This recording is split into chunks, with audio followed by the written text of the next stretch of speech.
So this is really good. I figured we'd film this session today. This is not just for John. This is he's like, what do you mean? I'm the paying customer. This is for the viewer too, because what we need to go over in your swing is something that I believe our viewers, a lot of them struggle with, and that's steep in transition, right? So we've worked on everything we can in the setup and backswing, and we're going to continue to highlight those things today to promote that shallow transition, okay? And what we try to do, get you transitioning on plane as simply as possible without feeling the manipulations, right? So what I mean by that, you guys know, any of my viewers know, I'm not a huge fan of sitting there going like this. I'm not a huge fan of, you know, the crazy rehearsals that are not realistic. But we've talked about how no matter how good we've got that backswing at points, your tendency for so long has always been just to kick that club out this way, that we'd be foolish not to have to feel something in transition that lays that golf club down a little bit. So we're really going to focus today on getting the club down the line with a flat left wrist. A flat left wrist is key for him. When he gets cupped, it presets the out and open transition. So we're really going to work today to flatten that left wrist. We'll go over that and we'll talk about the components of that. There's two things that flatten that left wrist. The direction at which you hinge the golf club, you know, not straight up, that's cupped, you know, not straight back, that's bowed, but it's that 45-degree angle combined with a turn that flattens that wrist, and then really keeping that right elbow. It's has been his big thing, keeping his right elbow from breaking down and getting back behind, but really feeling like you have the tour striker ball between your arms and using, watch this here we go, 45 degrees, turn, there's the flat wrist, but the elbow pushes up against this arm, which creates that look right there. Watch what happens when this elbow flares. So that elbow plays a big role in that wrist being flat. Now guys, that wrist being flat, check us out. Just bringing it down here. Watch what happens when I'm in the same spot and it's cupped. That just changed like 10, 15 degrees and it opened the club face, right? So now it requires you to actually swing more left. So we are going to go through today, making sure that the takeaway is sharp, making sure the top of the swing sharp, and then we're going to have a realistic rehearsal that we're going to feel. First thing for John to start out with, Kev, I'm going to get you right down the line here. Go ahead and set up, John. John's been through this with me, but we're going to keep grinding it. One, okay, there's the flat left wrist. Now here's the big thing. When this elbow pinches in, he can turn, and that keeps that wrist really flat. Now from there, he's going to feel a little bit of that motion right there, and he's just trying to feel that club work in this direction, okay? As long as we get that down today, you know, we're working in the right direction. Coming back all right. John, watch your right elbow at this point. See how it starts to kind of widen on you? Yeah. Pinch that in. Because here's the thing. When it backs up, there's where the hands will get a little bit behind you right here. And if you can look, we're closer than we've been, but you can see still a little bit of that cupping in that wrist there. Now, this is once again closer than we've been. Hands and club are coming down under the right shoulder, which in the past, when I first started working with him, he was up here. And the club was literally coming straight on the left arm, okay? So this is already a tremendous difference for the better. But here's my only concern. The face being very open at this point and still being a little bit steep, right? Which is why when we look at our shots, you see, it's in the shot trace, I'll tell you, it's on line, sometimes starts a hair left, but it gets that little cut to it. What is it about that backswing that can improve? Go ahead and set up over the golf ball here. So bringing the elbows in, absolutely. So that's a big one, right, guys? So like giving blood with the right, pulling that in to the left, that feeling there. So he's going to work right now on turning his shoulders, keeping this pressure in here. So it's like I'm holding him right here, and go ahead and go halfway back right there. See what I just did? That's a good feel. That's the feeling. I mean, really, and I've been doing this to a lot of players lately. I actually love this. It's like, this is my new one. I mean, there's always this one right here. That's great, great, great, great feeling for not backing up the arm. But I've been actually pulling this and saying, well, hey, you know, I always say the funny bone should point down towards the golf ball right there if you're in the skipping rock position. So why don't you just pull that, hold it over here, and let the arm go, and everything kind of works up to the top. And you can see it actually puts that arm in a really good spot. That's exactly what you need. Halfway back, I want to see the arms, the distance between them, stay the exact same width apart halfway back. Okay. So let's make that a goal of the next couple swings. And I'm glad I didn't stand in front of the shot tracer, because even though you didn't hit it perfect, what do we have? Our first draw of the day. Little right to left, first draw of the day. So for our viewer right there, that swing, what was different about that, my man got his elbows together, and as a result, the hands and the body stopped together at the top, and he was able to actually get everything back underneath him. Whereas when the elbow widened, it just tips that wrist into this position, everything gets this way, okay? We always want, guys, our right elbow in front of the side of the body, not only in the backswing, but in the downswing, we want to have that right elbow beating our right pocket to the golf ball. So on these next couple, feel like that right elbow gets in front of your right pocket. The only bummer is this: when we get the laterals going, well, guess what? The arm stays back there and never gets in front, and then it just always caught, right? That was close right there, really close. There's certain things John and I do, right, that can help. There's this one right here, which I have come back behind here. I'll approximately put this at the angle of the shaft, you know, like the club. So he'll put it like, if he's holding it here, I'll put it like right there, you know, just to give him a visual in transition to be able to get underneath that, okay? And then what I'll do is I'll move this up ahead, you know, just left of his target line, so that when he's looking here, the visual will help him.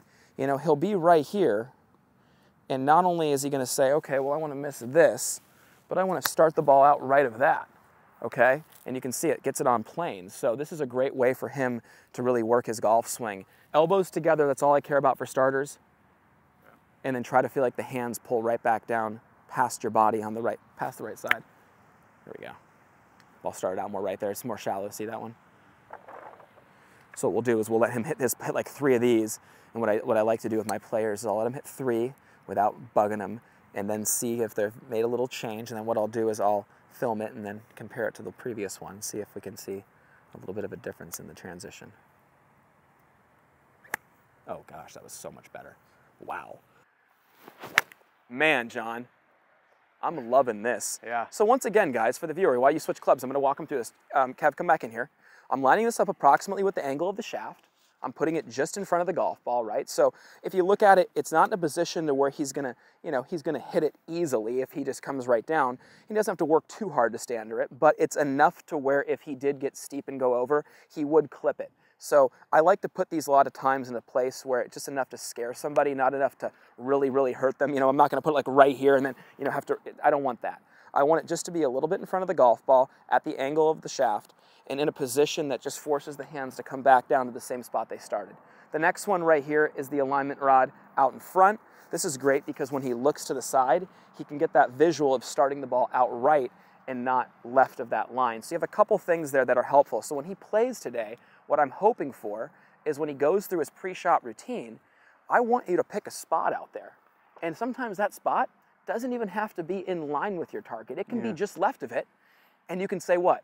Well, guess what? I'm going to get in there, and like that alignment rod, I'm going to start that ball just right of that spot, right? So that's a great way to play golf today and kind of transition from what you're doing here out to there. And Kev, you can stay right there. I'll just go right down the line. Elbows together, feeling, he needs to feel like the right hand's under and the left back of the left wrist is to the sky. If you're wearing a watch, it's like pointed up at the sky right here. That's what the feeling for you needs to be, okay? If you can do more of this versus this. Right. You guys see how that cups the wrist? So watch my right arm. Ready? When this gets wide, look what it does. See that? The way that this arm, so it's not just your left wrist, it's the right arm affects the left wrist, okay? So it has to be together. These elbows together. Dude, that was the best golf swing that I've seen you make in front of me as far as everything from top to bottom that you needed to have done. Elbows were together, left wrist was flatter, that club was cruising down, that was on the top of your forearm coming down. It wasn't on it, it wasn't between it though, it was much closer to this arm than it was at any point I've ever seen. That was fantastic, John. Oh, with the slip! With the slip! That was actually really good. Oh my gosh. Oh my gosh. Who is this guy? You can ball flight, and you can feel the difference when John, it's... I mean, look at the difference, though. I mean, like look at it. I mean, listen, you know, you look at where this is. Yeah, getting closer. It's getting closer, buddy. And you know, I mean, it's unbelievable. I mean, for us, it's a huge, huge, huge sign of the hard work that he's put in. And the fact that no longer is it even splitting the middle, it's actually tipping down towards the right arm more. That is absolutely huge, okay? The shot, notice how the shot shape's completely changed. That last video that I showed you and showed our viewers, we are seeing the club come down more shallow, but what do you notice about the club face? Open. It's open. Yeah. So a lot of times what you'll see then is post-impact, Yeah. that. Well, why? Because it's open Right. to the point where then you had to do some magic at the bottom. So here's the thing. Even though we're starting to see the club come down shallower, that face is open. Now that's that wrist and that's that elbow, right? That's this look here versus that look right there. Okay, so we see that. So if we can do a good job of now getting back into this position with the toe seemingly feeling more down, I had a student once say this to me during a lesson, and I thought this was actually great. It's like you're putting the lid on a garbage can. You wouldn't go, you know, it's more, you see my right wrist? Yeah. My right wrist is more on top right here rather than on the side, and that would take my left wrist and not make it cup. But if I'm cupped, here's the big thing. We're going to see this post-impact, right? Yeah. And you can see that it's going to have this look right here. We don't want that. That's the manipulation to hit it straight. We want to be able to get right here. And look at my club face there. You see that? That's the club face that's square through impact. That ball was actually drawing, and I had no release to it. So when you see this post-impact right there, you know that it's because the club face was so open here and a little behind you, so you had to catch it up. But what we're going to really focus on, elbows together, good rhythm, flat left wrist, and making sure that the toe feels like it comes more down on the way down.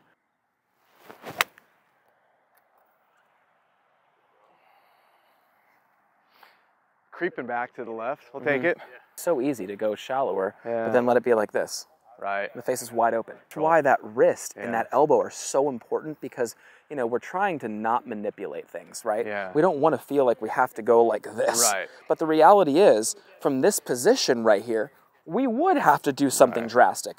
But here's the thing, if we can get the flat wrist here, keep the elbow together, and have that position here, well, the great thing is, you know, I can speak honestly, I don't feel like I have to do anything on the way down. Well, no, because if you get that elbow in tight, you almost can't cup your wrist. Absolutely. Yeah.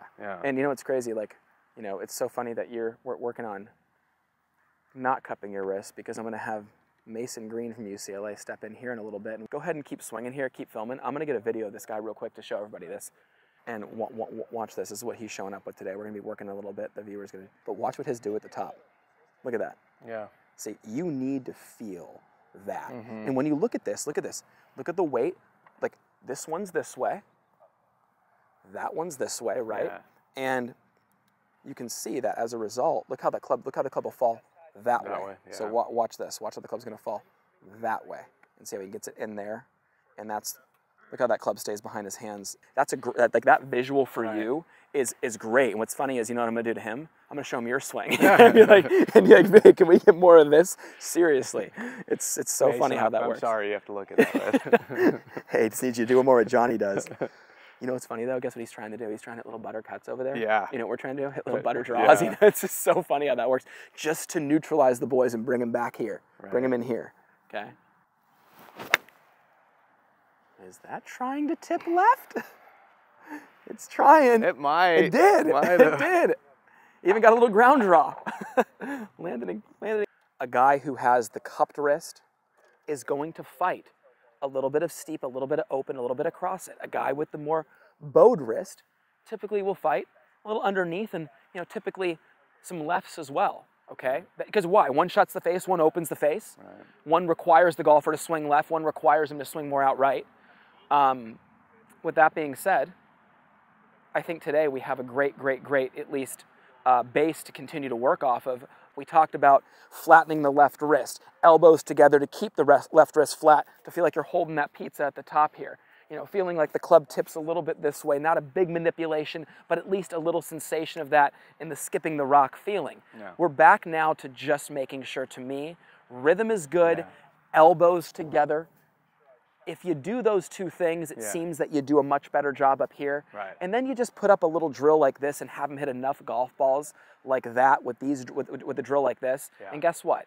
You can't. This is not going to let you ever get as steep as you used to be, or even close to. So I like the game plan. We did a good job today. Yeah, that was fun. I didn't completely collapse under the pressure. So dude, you actually, like, I'm telling you, you didn't collapse at all. I'm not gonna lie. Like the first 2 or 3 shots, I'm like, oh, what did I just say I would do? What did I agree to? That was fun though. To our viewer though, if anybody comes into town that has been watching us, start requesting to be on YouTube. I love it. Anybody can be on here. If you want to be on, you're in. I've had a couple people show up in the last week and they go, dude, watch all your videos and stuff. And I'm like, question for you. Would you have liked to have been on? And they're like, yeah. When you guys come in town for lessons, if you're thinking about doing it and you want to be on the channel, if you want to be on YouTube though, just put that in the notes. I get the lesson request. Absolutely. The answer is yes. Yeah. Okay. Hey, I appreciate you, bud. Thank you. That was awesome. Good day today.